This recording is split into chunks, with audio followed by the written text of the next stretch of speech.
ইউনিফর্মটা নষ্ট হয়। আরও মানে বড় বড় গাড়ি চলে, এগুলোতে আমাদের অনেক সমস্যা হয়। এ দেখেন, মনে করেন এই 9 মাস ধরে গাড়ি চলে, ধুলির জন্য ছেলে মেয়েরাও মনে করেন যে বাইরে বেড়াতে পারেন না, সমস্যা হয়, গাড়ি ঘোড়ার জন্য সমস্যা হয়। আমরা গেট খুলতে পারিনি, জানালা খুলতে পারিনি, গরম আসবেনি, জানালা খুলি একটু বাতাস আসলে কারেন্ট না থাকলে সেটি করতে পারেননি। মনে করেন যে কাপড় চোপড় খাইছি একটু লাড়ি দিতে পারেননি, দরজা খুললে তো মনে করেন এত সমান ধুলি হয় থাকে ঘরে, খুবই সমস্যা হচ্ছে। আপনারা যদি কোনো মতো গাড়ি ঘোড়া কমাতে পারেন আর রোডটা ভালো করে দিতে পারেন তাহলে মনে করেন যে আমার একটু সুবিধা হবে। আমরা খুবই এই দেখেন এখনই আপনারা বাস্তবে দিয়ে যান, ধুলির চোদর নেই, দেখেন সব জায়গায় ধুলি, গায়ে মাথায় সব জায়গায় ধুলি হয়ে যাচ্ছে।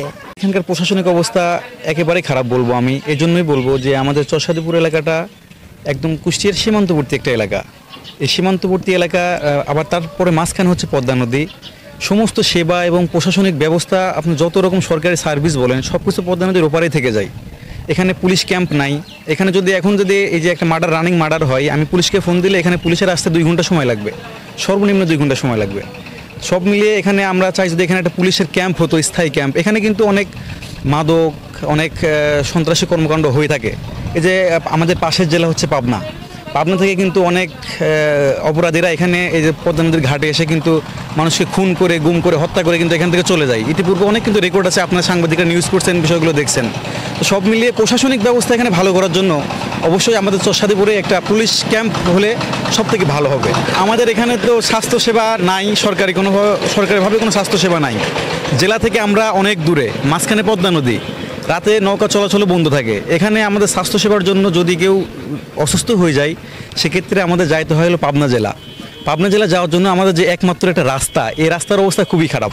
এখানে একটা রুগী যদি আপনার অসুস্থ অবস্থায় অ্যাম্বুলেন্সে করে পাবনা শহরের দিকে রওনা করে, রাস্তার যে ঝাঁকুনিতেই রুগী মনে করেন যে অর্ধেকটা মারা যাবে, এবং হসপিটাল পর্যন্ত পৌঁছাতে পারবে কি না এটার কোনো নিশ্চয়তা নাই। সব মিলিয়ে স্বাস্থ্য অবস্থাও খুবই খারাপ, চিকিৎসা সেবার অবস্থা মানে একেবারে খারাপ বললেই চলে।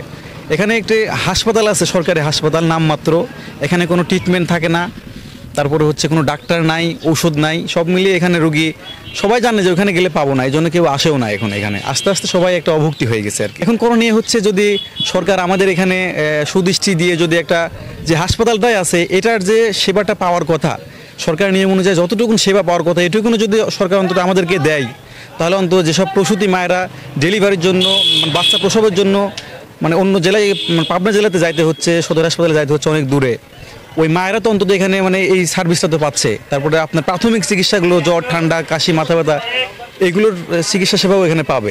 সরকারের কাছে আমাদের আবেদন, এই হসপিটালের যে ব্যবস্থা, স্বাস্থ্য ব্যবস্থা থাকার কথা এটা যেন শুরু করা হয়, এবং এখানকার যে ডাক্তার প্লাস ঔষধ যা থাকার কথা এটা যেন সরকার দিলে, তাহলে আমাদের লোক, চরসাদিপুরের জনগণ আমাদের অন্য জেলায় যাওয়া লাগবে না, প্রাথমিক সেবাটা আমরা এখানেই পাবো। আমরা চরসাদিপুরের বাসিন্দার, আমরা সরকারি কোনো অনুদান আমাদের কপালে মনে করেন জোটে নেই। এগুলা ওই যারা ওই লাইনে থাকে তারাই এগুলা ভোগ করে।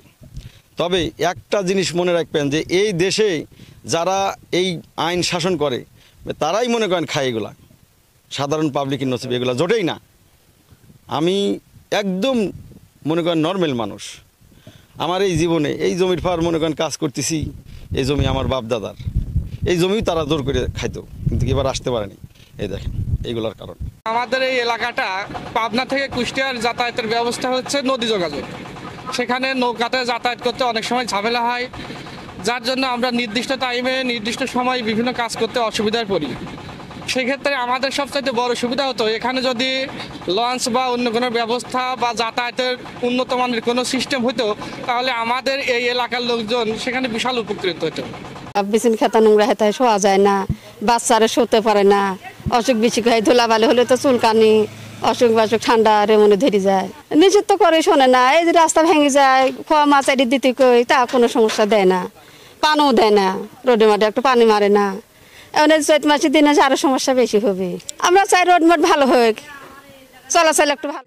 যে এখান থেকে অনেক মানুষ কষ্ট করে হেঁটে যেত, অনেক রুগী যেত, অনেক বস্তা চাল ডাল সবাই অনেক কষ্ট হতো, ঘোড়া গাড়িতে বইতো। কিন্তু ঘোড়া গাড়ি তো সবাই উঠতে চায় না, রুগী একটা মানুষের রুগী ঘোড়া গাড়িতে সহজে উঠবে না। সেজন্য আমরা অটোওয়ালারা একটু সিদ্ধান্ত নিলাম যে মানুষকে কিভাবে উপকৃত করা যায় অল্প খরচে, তো আমরা ঘাটালার সাথে কথা বলে আমরা এই রাস্তা মাটি ফেলে মেরামত করে আমরা 4 কিলো রাস্তা আমরা মেরামত করে আমরা মানুষকে সুবিধা দেওয়ার জন্যে অল্প সীমিত খরচে আমরা ইজি বাইকটা চড়ে না পাই, যাতে আমরা উপকৃত হচ্ছি। এবং যারা যাত্রী অনেক গরিব মানুষ আছে যাদের ভাড়া নেই, আমরা ইনশাল্লাহ যে কেউ যদি বলে আমাদের ভাড়া নেই, আমরা ভাড়া নেব না, তাদের বিনামূল্যে আমরা নিয়ে যাই।